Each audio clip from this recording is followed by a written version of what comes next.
यो आँखा निकालेको, यो घाँटी काटेको, यो बडीको हुलियाले बताउँछ हैन। अब यो मैले भन्न सकिनँ कि यो हस्पिटलले निकालेको, यसमा यो सत्य पनि हुन सक्दैन। 21औं चोटिसम्म गिरफ्तार भएको उहाँको यही घटनाको विषयमा पनि म गिरफ्तार भएको छु। 21 चोटिसम्म हिरासतको अनुभव लिएको, जेल नेल भएको मान्छे हो। मेरो अनुभव यहाँहरु म चाहन्छु कोही पनि जेल पर्नु भएको छैन, नपर्नुस्। म फोटो देखाउँछु यहाँ उहाँको। ल यो फोटो बहुत सानो फोटो छ के, भाइरल फोटो त के टाउकोमा हेर्नु राम्रो चोट, यो टाउको हो यो मान्छे हैन। मैले यो फोटो हेरेको छु, एकैछिन तपाई बस्दिनुस्। ल साथीहरु, म तपाईहरुलाई जेलको बारेमा अलिकति बताउँछु। जेल भनेको खतरनाक राणाशाहीको शासन यन्त्र भित्रको दमनकारी संयन्त्र जस्तो देखिन्छ। हाम्रो जेल अहिले पनि मध्ययुगीन बर्बरता बोकेर बाँचिरहेको छ। त्यो जेलमा चौकीदार हुन्छ, भाइ नाइके हुन्छ, दाइ नाइके हुन्छ। तपाईले आँखामा आँखा जुदाएर हेर्नु भने तपाईको आँखाको गेडी निकाल्दिन्छन्। अनि केही बोल्नु हो भने जिब्रो थुतेर पातमा राख्दिन्छन्। महिषासुर जस्ता, कंस जस्ता खतरनाक किसिमका अपराधीहरूलाई दाइ नाइके, भाइ नाइके त्यहाँ घोषणा गरिन्छ। र म कारागार व्यवस्था विभागको प्रमुखलाई पनि भन्न चाहन्छु, सम्बन्धित सरकारवाला निकायलाई भन्न चाहन्छु, मलाई प्राप्त सूचना अनुसार म पुण्य लोकले धेरैतिर यसको अध्ययन गरे र जेलमा यस अगाडि पनि यस्ता रक्तपातपूर्ण खुनी हमला भएका छन्, मान्छेको जीवनलाई समाप्त पारिएका छन्। मैले बुझेसम्म त्यहाँ भयानक झडप भएको छ। उहाँ लामो समयदेखि कारागारमा हुनुहुन्थ्यो, सायद 22 गते उहाँ छुट्दै हुनुहुन्थ्यो। त्यहाँ भिडन्त भएको र उहाँको हत्या नै त्यही भएको हुन सक्छ। म 21औं चोटिसम्म गिरफ्तार भएको उहाँको यही घटनाको विषयमा पनि म गिरफ्तार भएको छु। 21 चोटिसम्म हिरासतको अनुभव लिएको, जेल नेल भएको मान्छे हो। मेरो अनुभव यहाँहरु म चाहन्छु कोही पनि जेल पर्नु भएको छैन, नपर्नुस्। म फोटो देखाउँछु यहाँ उहाँको। ल यो फोटो बहुत सानो फोटो छ के, भाइरल फोटो त के टाउकोमा हेर्नु राम्रो चोट, यो टाउको हो यो मान्छे हैन। मैले यो फोटो हेरेको छु, एकैछिन तपाई बस्दिनुस्। ल साथीहरु, म तपाईहरुलाई जेलको बारेमा अलिकति बताउँछु। जेल भनेको खतरनाक राणाशाहीको शासन यन्त्र भित्रको दमनकारी संयन्त्र जस्तो देखिन्छ। हाम्रो जेल अहिले पनि मध्ययुगीन बर्बरता बोकेर बाँचिरहेको छ। त्यो जेलमा चौकीदार हुन्छ, भाइ नाइके हुन्छ, दाइ नाइके हुन्छ। तपाईले आँखामा आँखा जुदाएर हेर्नु भने तपाईको आँखाको गेडी निकाल्दिन्छन्। अनि केही बोल्नु हो भने जिब्रो थुतेर पातमा राख्दिन्छन्। महिषासुर जस्ता, कंस जस्ता खतरनाक किसिमका अपराधीहरूलाई दाइ नाइके, भाइ नाइके त्यहाँ घोषणा गरिन्छ। र म कारागार व्यवस्था विभागको प्रमुखलाई पनि भन्न चाहन्छु, सम्बन्धित सरकारवाला निकायलाई भन्न चाहन्छु, मलाई प्राप्त सूचना अनुसार म पुण्य लोकले धेरैतिर यसको अध्ययन गरे र जेलमा यस अगाडि पनि यस्ता रक्तपातपूर्ण खुनी हमला भएका छन्, मान्छेको जीवनलाई समाप्त पारिएका छन्। मैले बुझेसम्म त्यहाँ भयानक झडप भएको छ। उहाँ लामो समयदेखि कारागारमा हुनुहुन्थ्यो, सायद 22 गते उहाँ छुट्दै हुनुहुन्थ्यो। त्यहाँ भिडन्त भएको र उहाँको हत्या नै त्यही भएको हुन सक्छ। र उहाँको लासलाई रफा दफा गर्नको निम्ति वीर हस्पिटल ल्याउँदा वीर हस्पिटलमा के वीर शमशेरको आत्मा मडारिएको छ त? राणा आत्मा त्यो होइन होला नि त। नेपालको सबभन्दा पुरानो हस्पिटल यहाँ दुधको साक्षी बिरालो बने जस्तो छ। कोरोना रोगी भन्ने बित्तिकै त अब लासको पोस्टमार्टम हुँदैन, अनि रफा दफा हुन्छ, आवेगात्मा लान्छन् भनेर यो गरेको हो भने म भन्न चाहन्छु, यो वीर हस्पिटलमा प्रशासनिक निकायको डाक्टर को छ, त्यो माथि पनि छानबिन हुनुपर्छ। झुटो प्रतिवेदन बनाउन पाइँदैन। र हामीलाई भएको गम्भीर आशंका अनुसार उहाँको कतै जेलमै पो हत्या बोकी भन्ने हामीलाई लागेको छ। यथार्थ कुरा आउनु पर्यो, दुधको दुध पानीको पानी हुनु पर्यो। कोलम्बिया वा मेक्सिकोको जेल जस्तो अवस्था यहाँ नहोस्, अपराधीहरूको हातमाथि नहोस्। म के भन्न चाहन्छु भने तथ्य प्रमाणको आधारमा पुनमजीले जे भन्नुभयो नि, तपाईहरु याद गर्नु होला, हो उहाँ कर्तव्य ज्यान मुद्दामा लिनु भएको थियो होला, त्यो छुट्टै कुरो। उहाँ छुट्दै हुनुहुन्थ्यो। उहाँको त्यो अवस्था कसरी आयो? कतिले आत्महत्या भन्न खोजे, यो कुरा हामीलाई पत्याउन लाग्दैन। दुष्प्रचार नगरौँ। विभिन्न मिडियाहरूले पनि तथ्यहरू दिइरहेका छन्। त्यसकारणले गर्दाखेरि यो सहज र सामान्य परिस्थिति होइन, रहस्यमय छ। रहस्यको पर्दा उगार्नुपर्छ। तपाईलाई म ढुक्काउन भन्छु, तपाईको परिवारजनको क्षति भएको छ, तब पुण्य गौतम कहाँ जानुपर्छ, कहाँ आवाज मुखरित गर्नुपर्छ, थुनिनुपर्छ, कुटाइ खानुपर्छ भन्ने पनि कोही बात छैन। म पिठ्यौ फर्काउने वाला छैन। अब इन्साफ त भएरै छ। तपाईलाई म भन्न चाहन्छु, अपराधी यत्र तत्र सर्वत्र जताततै 3 लोक 14 भुवन जहाँ छुपेको लुकेको भए पनि, जस्तो सुकै दर्जावाल भए पनि उसलाई कसो अनुसार कडभन्दा कडा कारबाही हुनुपर्छ भन्ने पक्षमा हामी छौँ।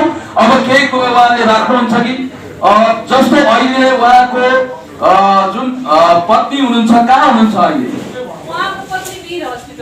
वीर हस्पिटलमा हुनुहुन्छ। पत्रकार अलिकति यहाँ आइदिनु होला कृपया। अब तपाईहरुको माग के हो त अहिले खास? अहिले तपाईले कुन सर चाहिँ यता आउनु न। ए ल क्वेशन हामी क्वेशन गरिहाल्छौँ। ल क्वेशन तपाईहरुले राख्नु।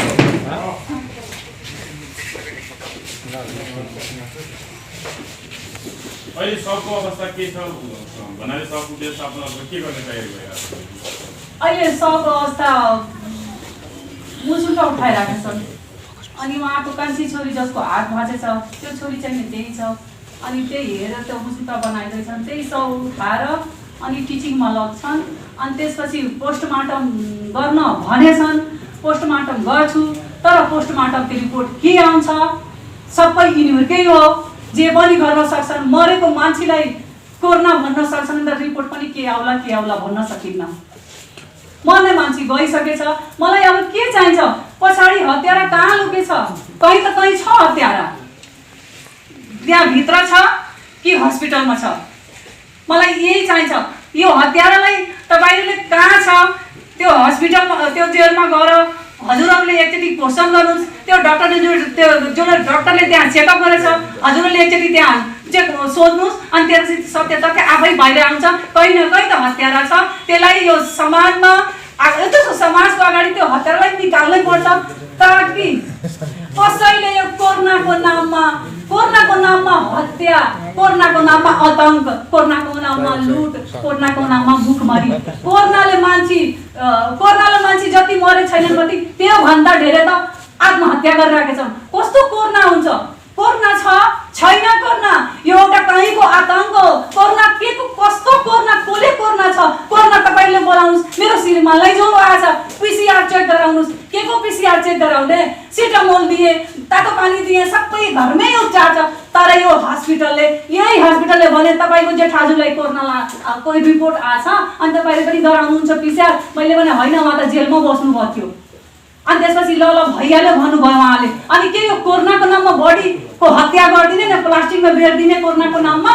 त्यस्तो छ, आतंक छ। यो देशमा आतंक भइरहेको छ। यो कहीँ न कहीँ यो माफिया पनि छलेस्न लागेछन्। कोरोनाको नामको त्यो लिस्ट बढाइरहेका छन् कि ताकि जनतालाई भयभीत गरौँ अनि केही न केही यसमा आफ्नो जे हाम्रो कर्तव्य छ त्यो आफ्नो पुरा गरौँ। आखिरमा एउटा हत्या, शङ्कास्पद हत्या गरेर ल्याएर कोरोनाको नाममा प्लास्टिकमा बेरेर खादिने नि अनुहार पनि देखाउन नदिने। मेरो माग त्यही छ। हत्यारा कहाँ लुकेछ? कहीँ न कहीँ त भएछ। त्यो बडीले बनिरहेको छ। अब उहाँहरूको रिपोर्ट जुन पोस्टमार्टमको आउँछ त्यसमा पनि शङ्कै हुन्छ के? त्यसमा पनि शङ्का, जायजै शङ्का छ उहाँहरूको। किनभने यो शङ्का किन नगर्ने? मर्ने मान्छेको चाहिने अब पोस्टमार्टम गर्ने पनि उही, हस्पिटल पनि उही, प्रहरी पनि त्यही। प्रहरीको दमन हेर्नुहोस् तपाईहरु। त्यहाँको विदेशी महिला आएर काला समात्दाखेरि प्रहरीले किन हानेन? त्यहाँ आफ्नै देशको चेलीबेटीले बाबाको न्याय माग्दाखेरि हात भाँचेछ यो प्रहरीले। यो प्रहरी यस्तो पनि प्रहरी हुन्छ?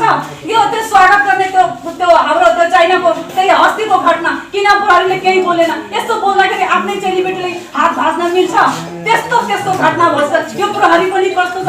7 दिन त्यस्तो आतंक मचाइरहेको छ। अहिले हामीहरूले के कुरामा बसेछन् त्यो नहेरेर यिनीहरूले चाहिँ त्यस्तो काण्ड गरिरहेको छ। यिनीहरूको कहीँ न कहीँ त साथ पीडित जनताको साथ नदिने कसको साथ दिने? यो प्रहरी कसको लागि बसेछ? यो प्रहरी के को लागि बसेछ? हामीहरू आवाज उठाउँछ मात्र गएर हात खुट्टा भाँच्दिने त्यो केटीको, त्यो बहिनीको हात खुट्टा भाँचेर अनि तिमीले उपचार गराउ, त्यस कहाँको अन्याय हो? जस्तो मङ्गलबार साँझ वीर अस्पतालले विज्ञप्ति जारी गर्दै आफ्नो कुरा राखेको थियो नि, तपाईहरुले त्यो कुरामा कतिको विश्वास भन्नाले त्यो विश्वास लाग्यो कि लागेन? विज्ञप्ति मैले त खास उनको पढेन। म यही हो विज्ञप्तिको मलाई चार निकाल्नु, त्यो मृत्यु बढी हाल्छु यहाँ। यही भन्नुभयो होइन? कारागारबाट ल्याएको 25 दिनमै उहाँ डेथ भइसक्नु भएको छ होइन। अनि त्यसपछि 3 वर्ष बित्नु भयो। अनि 3-4 दिनमा जसरी उहाँ सब त्यो राख्ने ठाउँ चाहिँ अलिकति व्यवस्थित नभएको हिसाबले उहाँको शरीरहरू कुहिएको अथवा त्यो विज्ञप्तिको मैले खण्डन गर्न खोज्छु। त्यो विज्ञप्ति सरासर झुट हो। त्यो डाक्टर, त्यो जुन डाइरेक्टर डाक्टर पनि त्यो पनि झुट हो छ। किनभने त्यही भित्रको डाक्टरले मलाई के भन्यो हिजो, तपाईले यहाँ आउनुस्, हल्ला नगर्नुस्, तपाईको मान्छे यहाँ मरेर आएको थियो। त्यो डाक्टरको मैले अहिले तपाईले हेर्नुस् न, त्यो डाक्टर भित्रै छन्। अनि मैले उहाँको फोटो खिचेछु, उहाँले फोटो खिचेर तपाईले भिडियो नबनाउनुस्। अनि विज्ञप्ति यस्तो उल्टो छुटे, त्यही मैले भने हामीहरू पोस्टमार्टम माग्छौँ, यिनीहरूले रिपोर्ट के देखाइदिन्छन्? कसरी विश्वास गर्ने? यो जनता अब केमा विश्वास गर्ने? तपाईहरुलाई जस्तो कारागारले सीसीटीभी फुटेज पनि देखाउने भनेर भनिरहेको छ, हेर्नु पनि भयो भन्ने कुरा आछ नि के सीसीटीभी कसैले हेरेको छैन? हेर्नु पाउनु भएको छैन? कसैले हेरेको छैन? यो गलत हो। यो सब जुन सब तपाईले भन्नु भएको छ नि, आँखा निकालिएको अथवा घाँटी काटिएको यावत कुराहरू छन् नि, त्यो चाहिँ खास गरी अब त्यो फ्रिजमा नराख्दा चाहिँ त्यस्तो भयो भन्ने अस्पतालले चाहिँ स्पष्टीकरण दिएको छ। यसमा चाहिँ तपाईहरुको धारणा बुझौँ न, खास के हो त यो आँखा निकालेको, यो घाँटी काटेको, यो बडीको हुलियाले बताउँछ होइन। अब यो मैले भन्न सकिनँ कि यो हस्पिटलले निकालेको, यसमा यो सत्य पनि हुन सक्दैन। किनभने यो मान्छे त हत्या भएरै आएको हो, हत्या भएको कहाँ हो त्यसमा पत्ता लगाउनुपर्छ। यो म भन्दैन कि वीर हस्पिटलले नै आँखा निकालेको। कारागार प्रमुखले भन्नुभएको छ कि उहाँ दीर्घरूपी हुनुहुँदो रहेछ, श्वास प्रश्वास सम्बन्धी समस्या पनि रहेछ, अनि अर्को कुरा पार्किन्सनको पनि बिरामी हुनुहुँदो रहेछ उहाँ होइन। त्यही हिसाबले पनि उहाँ अलिकति त्यो त्यही अब समस्याले गर्दाखेरि अनि हस्पिटल ल्याउँदा लाग्दै मृत्यु भयो भन्ने कुरा आएको छ। के विश्वास लाग्दैन यो कुरामा? लाग्दैन। किनभने डाक्टरले भनेछ, डाक्टरले भनिसकेछ उहाँ मृत्यु बढी आउनुभयो थियो यहाँ। अनि श्वास प्रश्वासको मान्छे यहाँ आउँदाखेरि त्यसले 2-2टा मास्क लगाएर पठाइदिएछ जेलबाट। 2-2टा मास्क लगाएर पठाइदिने हो। घाँटीमा 2टा डबल मास्क यहाँ छ अनि एउटा घाँटीमा छ। तपाईले आफै केलाउनु न त, के यो सत्य लाग्छ तपाईलाई? त्यो लाग्ने बत्याउने कुरा छ? कोही मान्छे सास फेर्न छटपटाइरहेछ, 2टा मास्क तुलेर पठाइदिएछ। यो कुरा पस्ने लाग्छ? तपाईले आफै विचार गर्नु न त। सीसीटीभी फुटेजहरू उपलब्ध गराउँछु भनिरहेको छ कारागारको प्रमुखले होइन। उहाँसँग अलिकति समन्वय गरेर त्यहाँ जाने त्यो प्रमाणहरू केही बुझ्ने त्यो तयारी तपाईँहरू गर्नुहुन्छ कि? यिनीहरू जे पनि गर्न भन्न सक्छन्। किनभने यस्तो सजिलो तरिकाले जनावर जस्तै हत्यालाई लुकाउन सक्छन् भने जे पनि हुनसक्छ कि। उहाँको सीसीटीभी, उहाँको के कस्तो, यो मलाई यसको बारेमा मलाई अब विश्वास गर्न गाह्रो भइसकेको छ। मलाई यही चाहिन्छ, यो हत्या, शङ्कास्पद हत्यारा कहाँ छ? होइन, उहाँसँग त्यस्तो केही गोप्य कुरा थियो जब उहाँ जेलबाट निस्केपछि पर्दाफास गरिदिने डरले अथवा उहाँ त वडाध्यक्ष पनि हुनुहुन्थ्यो भन्ने कुरा छ। त्यो गोप्य कुराहरू केही थियो जसका कारण उहाँलाई मार्नुपर्ने आवश्यकता उहाँको विरोधीहरूले देखे? त्यही कुराहरू उहाँले सर यस्तो गोप्य कुरा कहीँ पनि थिएन के। अब आज तपाईँहरूले पत्ता गर्नुहोस्, आज सिडिओ कार्यालय घेरेछन् भैरवासीहरू। त्यहाँ पहिलाको यस्तो यहाँ फोटो छ नि, उहाँ त एकदमै स्ट्रङ, एकदमै सामाजिक मान्छे के। उहाँ जयसवाल समितिको त्यहाँ धर्मशालाको उहाँ मेम्बर हुनुहुन्थ्यो। त्यही बेला कुनै स्टाफको त्यस्तो त्यहाँ घटना घट्यो अनि राजनीतिकरण भयो। अनि त्यसपछि के बुझौँ सर, राजनीतिकरण भयो, स्टाफको मृत्यु भएर त्यही मुद्दामा उहाँले यहाँ बस्नुभयो। त्यो 1.5 वर्ष भैरवा, अनि भैरवाबाट फेरि के कारणले उहाँ यहाँ आउनुभयो? यहाँ आउँदाखेरि यहाँ हत्या भइसकेछ। यो हिजोको जुन विभिन्न सञ्चार माध्यममा विभिन्न कुरा आएको छ, त्यसमा त्यही धर्मशालामै 2जनाको झगडा भएर एकजनाले मारिदिएको भन्ने कुरो नै आइरहेछ। र त्यही केसमा चाहिँ उहाँलाई चाहिँ विभिन्न पहिला 10 लाख मागेको पुलिसले, त्यसपछि अनि उहाँले नदिएर उहाँको छोरालाई पनि फेरि हामी बन्देज बनाउँछु या 10 लाखले या छोरा आमालाई हो।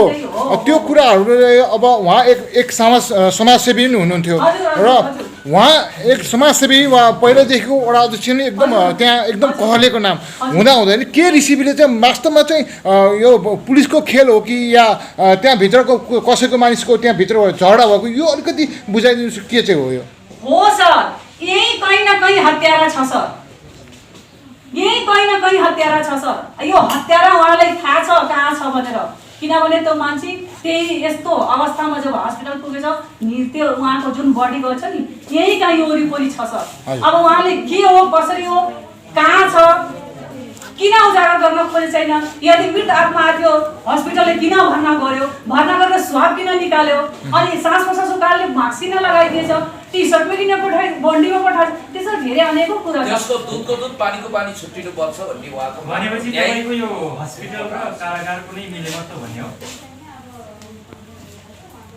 मृत बडीलाई लिनको कारण के त केही त छ, किन लियो त्यसले हस्पिटलले? यदि उनलाई विज्ञप्ति निकाल्नुभएको छ उहाँले आउँदा यहाँ बितिसक्नु भयो त्यो मैले त पढेन, अन्त बितिसकेको मान्छे यहाँ भर्ना किन 5 दिनदेखि सुताएछ वीर हस्पिटलले, या त उहाँले त्यहाँ जोगाउनुको लागि यहाँले सुताएछन् वीर हस्पिटलले एक कारण, किन यहाँ उहाँले यहाँ सुताउने कारण के त? मान्छे त्यहाँ मरेछ बडी यहाँ सुतेछ, केही त छ रहस्य। त्यही अब वीर हस्पिटलले पनि अब स्पष्टीकरण दिइसक्यो कि उहाँ चाहिँ पहिला नै ल्याउँदा चाहिँ जीवित हुन्थेन भनिसक्यो। कारागारले पनि एक किसिमले अब कुराहरू पनि आइसके कि उहाँको हत्या होइन, उहाँ राम्रै हुनुहुन्थ्यो, दीर्घरोगी हुनुहुन्थ्यो, तर अचानक स्वास्थ्यमा समस्या आएपछि हस्पिटल भर्ना गरियो भन्ने कुरा आयो। अब तपाईँहरूको कदम चाहिँ के हुन्छ, कसरी अगाडि बढ्नुहुन्छ, तपाईँहरूको न्यायको लागि के हुन्छ?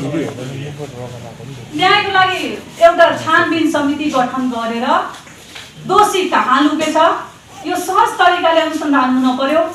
दोषी कहीँ लुकेछ यसरी हामीले छोडिदिन्छौँ भने फेरि कुनै कैदीमाथि घटना घट्न सक्छ। के कैदी सबै हत्यारा हुन्न के, कोही निर्दोष पनि त हुन्छन् होला नि त। त्यही गरी यो कैदी कहीँ न कहीँ त हत्यारा कहीँ न कहीँ त छ। त्यो समिति गठन नभएसम्म समिति गठन भने त्यो प्रक्रिया सुरुवात नभएसम्म तपाईहरु के लास अथवा सबलाई के अगाडि नबढाउने दासता गर्ने प्रक्रियाहरूलाई अगाडि बढाउनु के गर्नु? हैन सर, आज मुचुल्का बनाइराखेछन् हैन, मुचुल्का उठाउने पोस्टमार्टममा लग्ने, पोस्टमार्टम रिपोर्ट अब उहाँहरूको हातमा छ, अनि त्यसपछि बडी त उहाँको त अब अन्त्येष्टि गर्ने एकदम पोजिसन आत्मा पनि त हो नि त, छट्किराखे होला नि त। अब यदि मैले मात्रै हामीहरूको त्यो के छ भने यस्तो यस्तो यो देशमा घटना घटेर छन्, तपाईहरु रोक्नु सबै मिलेर के, मेरो विचार मात्र यही हो। नत्र हामीहरूले यिनीहरूसँग लडेर यिनीहरूको पोस्टेड कुर्सी खोजेर मलाई केही हुन छैन, तर हत्यारा लुका छन्, यिनीहरू पनि हत्यारै हुन्। तपाईहरुले पर्दा फाँस गर्नुस्, हत्यारा छ कहाँ? एउटा छानबिन समिति गठन होस्। समिति हजुर, तपाईहरु जेलमा उहाँ जीवित हुँदाखेरि भेट्न जाँदा अथवा उहाँ चाहिँ उहाँसँग भेट्न जाँदा तपाईँको फ्यामिलीको मान्छे जाँदाखेरि चाहिँ कहीँ कतैबाट असुरक्षित फिल गरेको अथवा कसैबाट धम्की आएको, निक्लिने बित्तिकै अथवा त्यो भित्री चलखेल भएको केही कुराहरू उहाँले रहस्य खोल्न खोजेको त्यस्तो केही पत्ता लगाउनु भयो अथवा त्यो? नै, त्यस्तो हामीले केही पनि सुनेको थिएन। अनि जहिले पनि उहाँको यो पार्टिसनको के हात काप्ने ऊ हुन्थ्यो नि, तुरन्तै फोन जान्थ्यो के, उहाँको फोन जान्थ्यो यहाँबाट, अनि फोन जाँदाखेरि मलाई पैसा पठाइदिए, पैसा हामीले पठाइराखेको थिएँ, मलाई यस्तो भएछ अब म जाँदैछु हस्पिटलमै, फोन गरेरै उहाँले जानुहुन्थ्यो। अनि अहिले 81 मौत भयो, यही 15-20 गते निस्केर मान्छेको 81 मौत भयो। यो अलिकता रहस्यमय जस्तै लाग्यो के। उहाँले कहिले पनि भन्नुभयो मलाई यस्तो यहाँबाट धम्की आछ त्यस्तो यस्तो हामी सुन्न पाएन। म पनि यहाँ जेलमा 2-3-4 चोटि म भेटेर गएको यहाँबाट, तर त्यस्तो म केही सुनेन। तर अहिले यस्तो 81 घटना घट्दाखेरि हामीले त यो पत्याउनै गाह्रो पर्छ। म्याम, एउटा जुन समाचारमा आएको छ तपाईँहरूले 4वटा वकिलहरू पनि हायर गरेर यो केसलाई हेर्दै हुनुहुन्थ्यो र उहाँहरू केस हेर्दै रहेको वकिलहरूले पनि उहाँले चाहिँ पैसा मागिरहेको नभए हामी यो केस हेर्दैनौँ भन्ने कुरा नै आइरहेको छ। यसमा अलिकति प्रश्न पारिदिनु के हो? अब सुन्नु न, अब यो वकिलहरूको कुरा वकिलहरूको त आफ्नै सबैको आफ्नो व्यवसाय बिजनेस हुन्छ, त्यो त आफ्नै छुट्टै कुरा हो नि त। मान्छेले जो पनि जेमा लाग्छ। तर यसमा आएको चाहिँ प्रश्न के छ भने जस्तो वकिललाई आउनु भने पनि उनीहरू चाहिँ नआएको र सधैँ पैसा मागिरहेको। उहाँलाई कति वकिल चाहिन्छ म पुण्यको पनि स्पष्ट गरिदिन्छु। कानुनी उपचारको लागि, मानव अधिकारको प्रत्याभूतिको लागि उहाँ जो पीडित पक्ष हो उसलाई चाहिने वकिलको निम्ति उहाँलाई कति वकिल चाहिन्छ त्यसको व्यवस्थापन हामी गर्छौँ। ल लास्टमा अन्तिममा एउटा क्वेशन के भने तपाईले अब यहाँ त्यही त भिडियो भइसकेछ, देखिसकेको छ तपाईको त्यो अब जस्तो मुचुल्का उठाउनेदेखि पोस्टमार्टम गर्ने कुराहरू गर्नुभयो, त्यो चाहिँ कहिलेसम्म हुन्छ? आज पोस्टमार्टम भएर केही रिपोर्ट आउने अथवा केही भन्ने कुरा पोस्टमार्टम भन्न सकिन कहिले उहाँले मलाई जस्तो लाग्छ छैन होला है। किनभने अहिले मुसुल्का उठाइरहेका छन्। अहिले म त्यो छोरीलाई लिएर आउन खोजेको थिएँ अनि प्रहरीले के भनिदियो अहिले 1.5 घन्टा लाग्छ। धन्यवाद। तपाईँले हाम्रो मलाई केही छैन, मलाई केही बस खाली हतियार लुकेको कहाँ छ तपाईँहरूले उजागर गर्नुहोस्। मेरो स्पष्ट माग हामीहरूको पीडित परिवारको यही हो कि हतियार कहीँ न कहीँ लुकेछ अनि फेरि यो घटना घटाउन सक्छ। यो इन्साफको माग हो। यसमा सोलिडारिटी व्यक्त गर्न म पुण्य गौतम लगायतका हामी सबै आएका छौँ र मिडिया कर्मीहरूको साथको लागि पनि हामी धन्यवाद दिन चाहन्छौँ। तपाईँ ढोकाउनुहोस्। अब निष्पक्ष स्वतन्त्र छानबिन समिति बनेर दुधको दुध पानीको पानी छुट्टिन्छ। इन्साफ तपाईँलाई मिलेरै छोड्छ। यो देशमा कसैले पनि हो रोगी भएर कोरोनाको कारण भएको हो भने पनि तथ्य र प्रमाण चाहिन्छ। त्यसको हामीलाई विश्वसनीय कारण चाहिन्छ। हामीलाई 95% शक छ कारागार भित्रै खतरनाक खुनी जल्लादी किसिमको हमला भएको हामीलाई शंका छ। त्यसको विषयमा तथ्य चाहिन्छ। वीर हस्पिटल सर्वसाधारणको उपचार गर्ने हस्पिटल त्यसले पनि यथार्थ कुरा बाहिर ल्याउँछ भन्ने पुनमजीलाई पनि म धन्यवाद दिन्छु र म पुण्य गौतम यहाँबाट बिदा हुन्छु। धन्यवाद।